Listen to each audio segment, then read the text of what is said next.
उत्तर प्रदेश की राजनीति में कुछ हलचल हो रही। अब रुख करते हैं उत्तर प्रदेश का, जहां ओबीसी नियुक्तियों को लेकर एनडीए में ही घमासान शुरू हो गया है। बड़ी खबर इस समय उत्तर प्रदेश से आ रही है। यह हलचल 2022 के बाद से शुरू हो गई थी। उत्तर प्रदेश में अनुप्रिया पटेल ने मुख्यमंत्री योगी आदित्यनाथ को वो कौन सा पत्र लिखा है जिससे सियासत गरमा रही है। 2024 के चुनाव के पहले भी तेज हो गई थी। सीएम योगी आदित्यनाथ को अनुप्रिया पटेल ने ये देखिए चिट्ठी लिखी है और सीधे तौर पर कहा कि जो भेदभाव है उसे देखा जाए। इंटरव्यू में ओबीसी एसटी एससी के साथ भेदभाव हो रहा है। रिजर्व सीट पर नॉट फाउंड सुटेबल भी लिखा जा रहा है। 2024 के चुनाव परिणाम के आने के बाद और ज्यादा तेज हो गई। लखनऊ से लेकर दिल्ली तक इतनी कहानियां हैं जो ये बताती हैं कि डबल इंजन आपस में टकरा रहे हैं। तो इस पर चर्चा होनी चाहिए कि आखिर कैसे ये सब हो रहा है। निश्चित रूप से संख्या के आधार पर देखा जाए तो सबको निषादों के आरक्षण के मुद्दे पर चर्चा होनी चाहिए। और टकराव की राजनीतिक गलियारों में इतने किस्से हैं जिनमें बहुत गहरे अर्थ छिपे हुए हैं। आज उस टकराव के एक पन्ने का अध्ययन करेंगे। तो आरक्षण एक विसंगति दूर करना सरकार की प्राथमिकता होनी चाहिए। जो संविधान में मिला हुआ हक है, लोगों को कैसे मिला, अगर कोई सवाल उठता है तो उस पर विचार होना चाहिए। विचार करके अगर कहीं कुछ कमियां उसे दूर हो जाए, मेरा मतलब यही मानना है और कुछ नहीं। क्योंकि अभी जो डबल इंजन के टकराव की खबरें आ रही थीं, उस टकराव के बीच में एक बड़ी दिलचस्प बात उभर कर सामने आ रही है। और वो बात यह है कि उत्तर प्रदेश में योगी सरकार चेहरा वही रहेगा या बदल जाएगा, इसकी कवायद तेज होती दिख रही है। और कैबिनेट में एक मंत्री हैं, उनके पति उत्तर प्रदेश सरकार में मंत्री हैं। वो जो कैबिनेट मंत्री हैं वो उत्तर प्रदेश से आती हैं, ओबीसी हैं। एक चिट्ठी लिख करके इस राजनीतिक गलियारों के हलचल को तेज कर दे रही है। और जैसे ही वो चिट्ठी लिख करके उत्तर प्रदेश सरकार के ऊपर गहरे सवाल खड़े करती हैं ओबीसी आरक्षण को लेकर के, वैसे ही उत्तर प्रदेश सरकार में एक मंत्री है कैबिनेट, और वो कैबिनेट मंत्री भी सुर में सुर मिला करके कह देते हैं कि जिसने भी आरक्षण के साथ छेड़खानी की उसको इसका खामियाजा भुगतना पड़ा। तो आज की वीडियो में थोड़ा पर्दे खोलते हैं और समझने की कोशिश करते हैं कि क्या उत्तर प्रदेश की राजनीति में भूचाल आने वाला है। क्या उत्तर प्रदेश की राजनीति में सामाजिक न्याय का मुद्दा हावी होने वाला है। क्या उत्तर प्रदेश की राजनीति में ओबीसी पॉलिटिक्स को बीजेपी के भीतर क्या नए रूप में देखना शुरुआत हो चुकी है। और इस सब के पीछे क्या असली खेल समाजवादी पार्टी के राष्ट्रीय अध्यक्ष अखिलेश यादव का है, और क्या है वो खेल, इसका विश्लेषण करते हैं। तो सबसे पहले सूचना यह है कि केंद्र में एक कैबिनेट मंत्री हैं जो पहले भी कैबिनेट मंत्री रही और इस बार भी वो एकमात्र सीट पर जीत पाई। 2 सीट उन्हें बीजेपी ने दिया था। तो अपना दल सोनेलाल की राष्ट्रीय अध्यक्ष अनुप्रिया पटेल मिर्जापुर से फिर से सांसद चुन ले गए और अनुप्रिया पटेल फिर से केंद्र सरकार में मंत्री बना दी गई हैं। एक आध बार कभी कैबिनेट मंत्री बनती हैं, फिर राज्य मंत्री बन जाती हैं और बीच में उनका उतार चढ़ाव चलता रहता है। उनके पति हैं आशीष पटेल, और आशीष पटेल एमएलसी हैं, यूपी सरकार में ठीक ठाक प्रभाव रखते हैं, गठबंधन के साथ ही हैं। तो अनुप्रिया पटेल ने अच्छी से गठबंधन निभाया और लगातार दलितों पिछड़ों के नैरेटिव पर बीजेपी को मदद देने के लिए अनुप्रिया पटेल को आगे कर दिया जाता था। ऐसे कई नेता हैं। ओम प्रकाश राजभर भी बीजेपी के साथ खड़े रहे, फिर जब वो लौट करके आए सपा के साथ, चुनाव नहीं जीत पाए तो फिर भाग गए। ऐसा हरकत करने लगे कि फिर बीजेपी के साथ चले गए, फिर से मंत्री बन गए। तो वो राजभर समाज से आते हैं जो ओबीसी कम्युनिटी में अपना प्रभाव रखती है।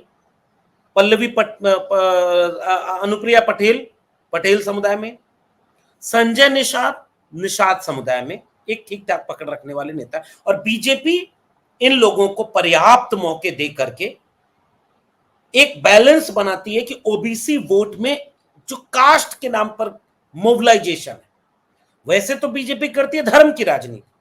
वो हिंदू मुस्लिम मंगलसूत्र कौन छीन के ले जाएगा, मुसलमानों को दे दिया जाएगा।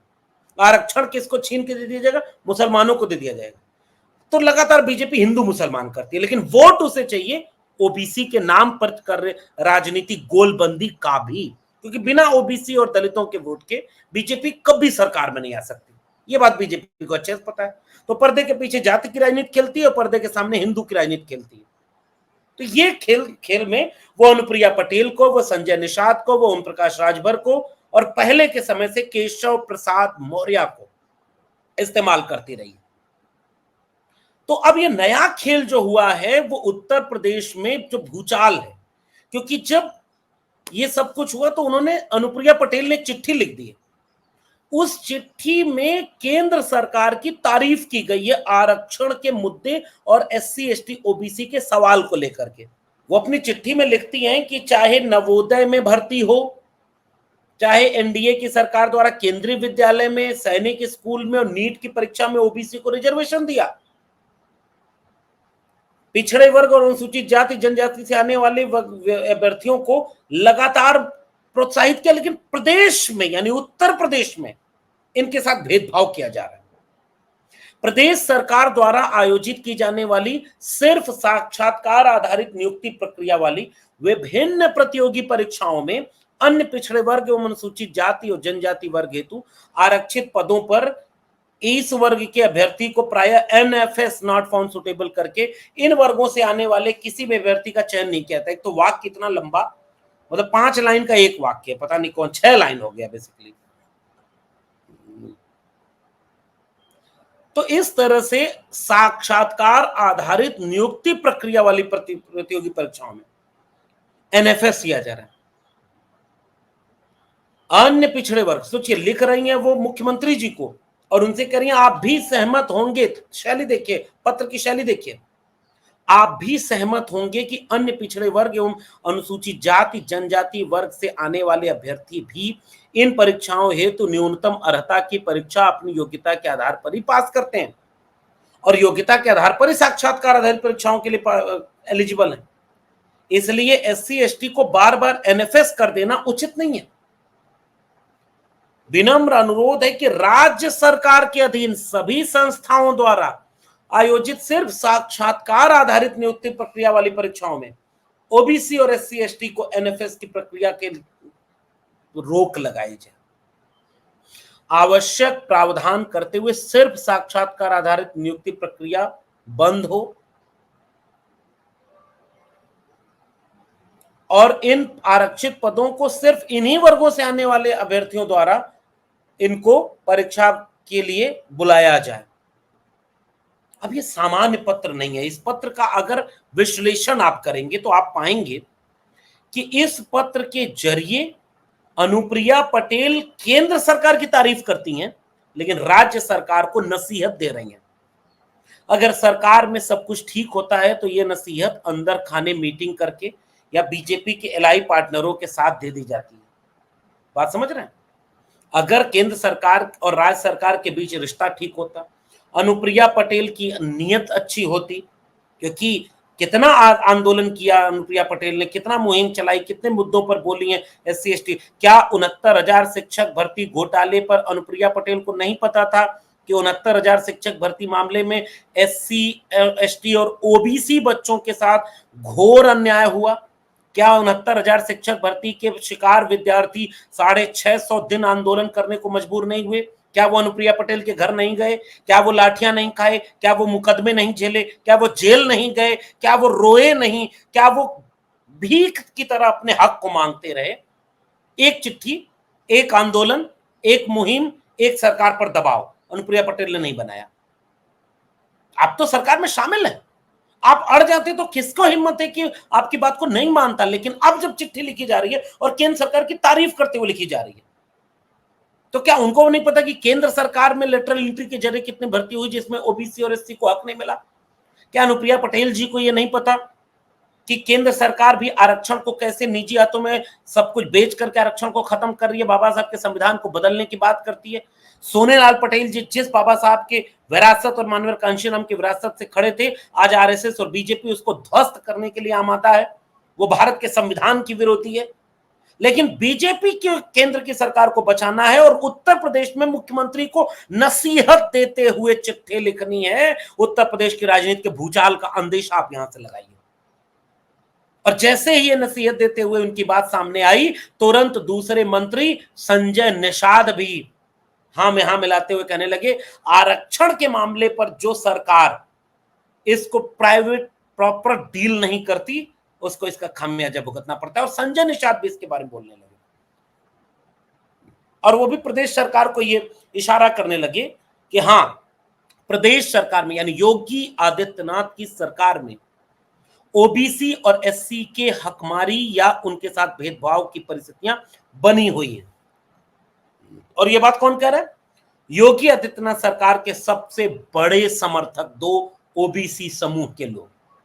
तीसरे ओम प्रकाश राजभर हैं, वो तो कुछ कुछ बोलते ही रहते हैं कि लगातार ये हो रहा है वो हो रहा है। वो क्या बोल देंगे कभी पता नहीं। आजकल कम बोल रहे हैं क्योंकि उनके एक विधायक बेदीराम बहुत बड़े माफिया के आरोप उनके ऊपर लग गए कि पेपर लीक के सरगना टाइप का मामला चल रहा है मीडिया के खबरों में। तो इसका मतलब क्या उत्तर प्रदेश की राजनीति में दलितों और पिछड़ों के सवालों पर क्या भूचाल आने वाला है? और फिर इसके लिंक आप जोड़िए शपथ ग्रहण से। योगी आदित्यनाथ जाते हैं वहां, उनका बॉडी लैंग्वेज, प्रधानमंत्री नरेंद्र मोदी के सामने जो बॉडी लैंग्वेज है उसमें कितनी दिक्कत आती है। फिर योगी आदित्यनाथ तुरंत लौट के उत्तर प्रदेश आ जाते हैं और मीटिंग पे मीटिंग करने लगते हैं, जबकि दोनों डिप्टी सीएम दिल्ली ही रहते हैं। क्या इसके पहले कितनी बार दिल्ली और लखनऊ में झगड़ा ये नहीं हो चुका था कि गुजरात से एक मंत्री दिल्ली बुला करके लखनऊ भेजा गया और टहलता रहा लखनऊ में, उसको जगह वो नहीं मिली जो दिल्ली चाहती थी। लखनऊ चाहता था कि permanent DGP, permanent joint secretary rank पर जो हमारे प्रमुख अधिकारी हैं जो प्रदेश चलाते हैं उनमें इनका हिस्सा हो, लेकिन दिल्ली ने उस पर इशारा नहीं किया तो वो हिस्सा नहीं मिला। फिर दिल्ली ने जो इशारा किया कि ओम प्रकाश राजभर, दारा सिंह चौहान को उनका हिस्सा जगह दे दी जाए, तो लखनऊ ने उसमें बहुत देरी कर दी, खींचतान लगी पड़ी। और फिर चुनाव के ठीक बीच में ये खबर आ गई कि अगर दिल्ली में पूर्ण बहुमत की सरकार आ जाएगी तो उत्तर प्रदेश में मुख्यमंत्री बदल दिया जाएगा, जैसे मनोहर लाल खट्टर, जैसे शिवराज सिंह चौहान। और फिर क्या था, उत्तर प्रदेश के मुख्यमंत्री ने मसीहाओं को माफिया कह करके जो जो करवाया और माफियाओं को मसीहा बना दिया है, हर जिले में अपने मसीहा तैयार कर दिए, उसने भी अपना खेल शुरू कर दिया। इस खेल के बीच में अब ओबीसी और दलितों को आगे करके बीजेपी के दो बड़ी लीडरशिप अमित शाह वर्सेस योगी आदित्यनाथ की लड़ाई को लड़ना चाहती है। उसमें मुहरे हैं केशव प्रसाद मौर्य, उसमें मुहर बनेंगे अनुप्रिया पटेल, उसमें मुहरे बनेंगे संजय निषाद, उसमें मुहरा बनेंगे ओम प्रकाश राजभर। और अब उसके बाद की आखिरी समीकरण को समझिए कि चुनाव में हुआ क्या कि अनुप्रिया पटेल भी अपनी सीट किसी तरह जीत पाई और उनका भी ये मन मन में चलता है कि बीजेपी ने अंदर से उसके लोकल लीडरशिप में उसका साथ नहीं दिया, चुनाव में उनका साथ नहीं दिया। संजय निषाद जो उनको सीट मिली वो भी हार गए, मन मन में कहते रहे कि अरे भैया हरा दिया। संजय निषाद के बेटे चुनाव हार गए, मंत्री हैं संजय निषाद, योगी सरकार में मंत्री हैं, बेटा चुनाव हार गया। दिल्ली में भी सरकार, लखनऊ में भी सरकार, खुद मंत्री, उनका बेटा चुनाव हार गया। ओम प्रकाश राजभर, बाप रे, जैसे लग रहा है पूरे उत्तर प्रदेश की राजनीति के ट्रांसफार्मर वही हैं। बड़े नेता हैं, सम्मानित नेता हैं। मैं इन सारे नेताओं का हमेशा एक सम्मान रखता हूं, याद रखिएगा, चाहे अनुप्रिया पटेल हो, चाहे संजय निषाद हो, चाहे ओम प्रकाश राजभर हो, चाहे दारा सिंह चौहान हो, क्योंकि ये लोग सामाजिक न्याय की राजनीति की जमीन से एक शाखाएं जो निकली, बीज से वृक्ष बने हैं। ये सामान्य संघर्ष नहीं किया है ओम प्रकाश राजभर ने, दारा सिंह चौहान ने, संजय निषाद ने, अनुप्रिया पटेल, बहुत संघर्ष कर। अनुप्रिया पटेल के हिस्से का संघर्ष तो चलिए सोनेलाल पटेल जी ने किया, लेकिन इनका सम्मान हमेशा रहेगा क्योंकि इनकी राजनीति बहुत महत्वपूर्ण। बार बार कोई नहीं बनता, ओम प्रकाश राजभर और संजय निषाद नहीं बन पाए, लेकिन इन्होंने अपना कद जो घटाया वो सत्ता पाने के लिए बीजेपी के पास चले गए। इसलिए बीजेपी अब केवल जैसे लगता है इस्तेमाल कर रही है बार बार। इन सबके बेटे चुनाव हार गए, और जब वो खुद चुनाव हार गए और बीजेपी के लोगों ने अंदर अंदर उनके साथ खेल किया, तो अब ये सारे लोग तैयार हैं कि अब वो लखनऊ के साथ खेल करेंगे। इसलिए संजय निषाद, अब देखिए ना, बेदीराम, क्या उत्तर प्रदेश में और कोई पेपर लीक का माफिया सरगना नहीं था? फंसा कौन, आरोपी कौन बना? बेदीराम, ओम प्रकाश राजभर की पार्टी के सबसे प्रमुख विधायक, भाग रहे, फरार रहे, कब गिरफ्तार हो कब ना हो। नीट के पेपर लीक के सबसे बड़े सरगना के रूप में उनका नाम आ गया। क्या उत्तर प्रदेश में और कोई घोटाला नहीं हुआ? क्या योगी आदित्यनाथ के चहते लोग किसी भी चीज में घोटाले में नहीं आए? लेकिन घोटाले में कौन आया? ओम प्रकाश राजभर की पार्टी के लोग। चुनाव कौन हारा? अनुप्रिया पटेल एक सीट पर किसी तरह चुनाव जीती और दूसरी सीट पर उनका कैंडिडेट हार गया। संजय निषाद और ओम प्रकाश राजभर दोनों के बेटे हार गए। अब दोनों दिल्ली के साथ मिलकर के लखनऊ में खेल करने को तैयार है, दोनों, तीनों, चारों सब मिलकर। और बीजेपी के लिए ओबीसी और एससी की पॉलिटिक्स इतनी ही है, इन चिट्ठियों के इतने ही मतलब है कि लखनऊ में कुर्सी बदल जाए, वरना 69,000 शिक्षक भर्ती मामला, वरना संविधान विरोधी बयान, वरना सामाजिक न्याय के खात्मे की बात, इन सब पर भी इन मंत्रियों का अंतरात्मा जागती। और आखिरी समीकरण उत्तर प्रदेश की राजनीति को बदलने का है। समाजवादी पार्टी के नेता अखिलेश यादव का पीडीए क्रांति का आगाज। और जैसे ये पीडीए क्रांति आई है, इसने बीजेपी की सो कॉल्ड, जैसे अमित शाह जब जातियों को जोड़ते थे तो उनको कहा जाता था चाणक्य हैं, क्योंकि वो जातियों को जोड़े तो सोशल इंजीनियरिंग, और अखिलेश यादव जब जातियों को जोड़े तो वो जातिवाद बढ़ जाता है। बीजेपी और उसकी मीडिया यही कहती है। सोशल जस्टिस की हाल के दिनों की सबसे बड़ी क्रांति का नाम है पीडीए। उस पीडीए में वंचित, शोषित, पिछड़े, अति पिछड़े, दलित और गरीब, कमजोर, हाशिए पर ढकेल दिए गए लोगों को हिस्सेदारी मिली, टिकट मिला, संविधान बचाने का नारा मिला, पीडीए के नाम पे हक अधिकार की बात मिली।